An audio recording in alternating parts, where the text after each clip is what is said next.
YouTube or performance? What do you mean? Like, do you have to choose between YouTube and performance? Or like, can you do both? Yeah.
Hello, everyone.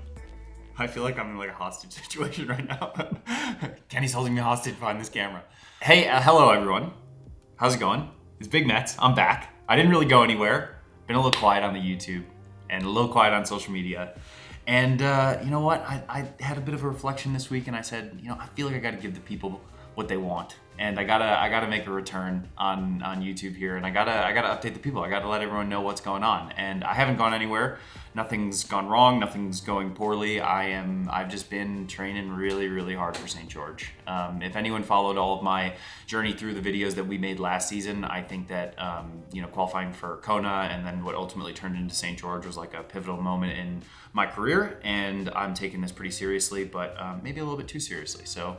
I got to bring the vibes back. I got to get Kenny behind the camera again. We got to, just rein it in a little bit here. And so the last video that we made was in the wind tunnel in North Carolina. If you saw that, I hope you enjoyed it. Definitely made some big gains with my new bike, and I've been riding that over the last couple weeks and really trying to become one with that as we head into St. George in May. And just going to quickly wrap you guys up on kind of what has happened over the course of the last, 10 or 12 weeks, because it's been busy, it's been crazy. We've been, all over the show, doing different stuff, but just kind of want to give you guys a little inside look at kind of where my mindset has been, kind of like a little bit in terms of what I've been doing in terms of like my physical location and my training and stuff. But I don't necessarily want to focus too much on, the race results from this year or like my training volume and training hours and stuff. I'll let you guys know I'm training super hard. Like I could not be training harder. The coaches are giving me every possible, they're throwing everything at me right now. So if I look busted and I look tired, it's because I am busted and tired. I'm getting after it, and I'm doing everything that I can to be super ready for St. George in May, and that is my number one objective, and that's been my number one objective since the new year. So anything that's kind of happened and any decisions or races that have gone down over this time period, it's all been with St. George as my main primary focus. So I guess starting at the wind tunnel, we left there. I was super pumped with the results. I felt like I had awesome momentum. And then me and Jeannie and Tim and Rennie and Lisa we and Matt Hansen, we all went down to San Diego, and we're trying to get out of the cold and the snow here in Boulder, and we just were like, hey, we got to get down there and we got to get some sun, we got to get some nice warm weather, sea level training in. So we went down there. I had an awesome camp. Like, I was absolutely flying down there in San Diego. Like, I loved the vibe, I loved the beach. I felt like I was just like moving.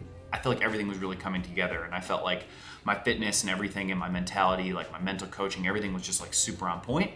And then when I came back from that trip, we were a couple weeks out from the races, and I just feel like I got in like a little bit of a rut, and we were pumping out like really great content, and I feel like I had like really positive momentum through that San Diego thing. And then when I came back, I don't know, I feel like we all just go through these little pockets where, it's not always sunshine and rainbows and roses and stuff like that. I feel like I came home and I was kind of like, I just couldn't get out of my own way a little bit. And I just felt like, I was doing the sessions and I was training, and I didn't have like an injury or illness or whatever, but it just felt like I was sort of ticking the boxes instead of like going above and beyond. And so after that, I went down to the couples championship in Clash Miami. Those races were kind of what they were. I feel like, in hindsight, I that was exactly kind of where I needed to be. Was it the perfect day? Not necessarily, but it wasn't a bad thing either. So I kind of came back from those, and again, like I was still kind of in that mental sort of rut or whatever. And right after Miami was almost like the wake up call of like, holy crap, man, you're 8 weeks out from St. George, and it's time to get my butt in gear. And so since then, I feel like I've had a pretty big shift. Not really in the training. Like I said, I've been training super hard all along, but what it's going to take in St. George isn't just great fitness, isn't just like great mentality, isn't just like great logistics and equipment and whatever. I think it's going to take that little extra bit of commitment and attention to detail and getting like everything as perfect as you possibly can. And I think it's unrealistic to have a perfect build-up, but I do think like trying to control every circumstance that you possibly can, or every like controllable variable that you possibly can, is like important. I think for anyone out there who's preparing for St. George or getting ready for your first race of the year or whatever, I think don't go in with the mentality of like, oh, I've got to make my training perfect. Every session has to be perfect, and I need to have this like perfect mentality. I think we all go through these waves of like nailing it and crushing it and feeling so good and getting all this positive momentum, and then sometimes when you're just kind of like going through the motions and getting it done. And I think that's like really just dropped my phone.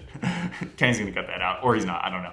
And we all go through these moments where it's just like it's not perfect, and you just got to kind of ride the wave of it. Whether that's something going on like at home or in your job or whatever, sometimes these things are just stressful, and you've just got to say, all right, I'm gonna get through those patches, and I'm just gonna try and get through the other side. So I feel like I'm through it now. I feel like me and Julie and Matt and Aaron, we all kind of have the pieces of the puzzle together. And then I think at this point, when we're pushing the envelope so much on training, I'm really trying to do everything that I can on the recovery side, right? Because I think training's only one thing. Anyone can put in huge, insane hours. If you want to go watch like crazy, insane training videos, like go watch Sam or Lionel. Like those guys are doing that, and they're putting it on YouTube.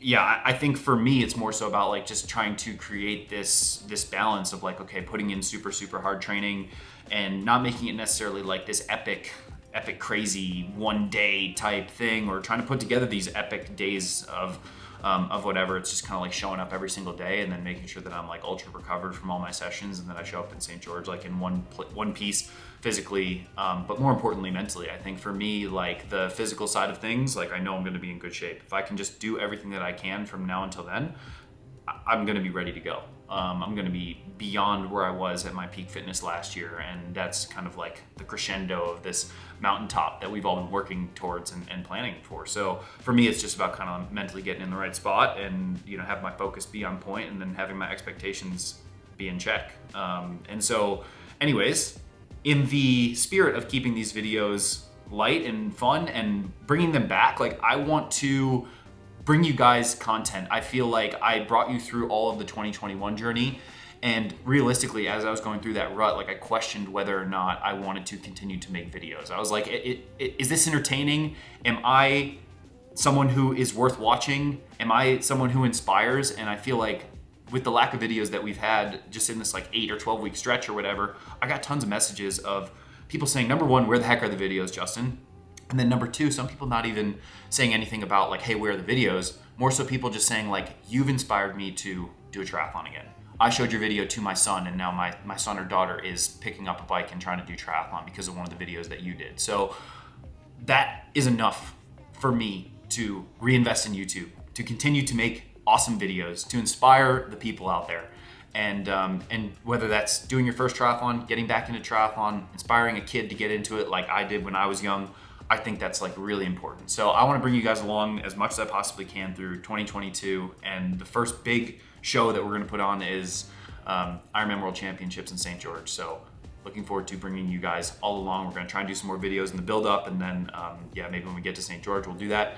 And I'm just looking forward to it. I'm pumped. I'm locked in. I think we're getting the vibes back, and I'm just excited for what 2022 has in store for everyone. So if you're pumped that the videos are back, let me know in the comments. I feel like that is so key for me to engage with you guys. I feel like I missed that the last couple weeks, is just like having that interaction. I do try to get back to like as many comments as you guys write in there. So if you have anything to say, let me know, and we will see you over the next couple weeks. All right, thanks for tuning in.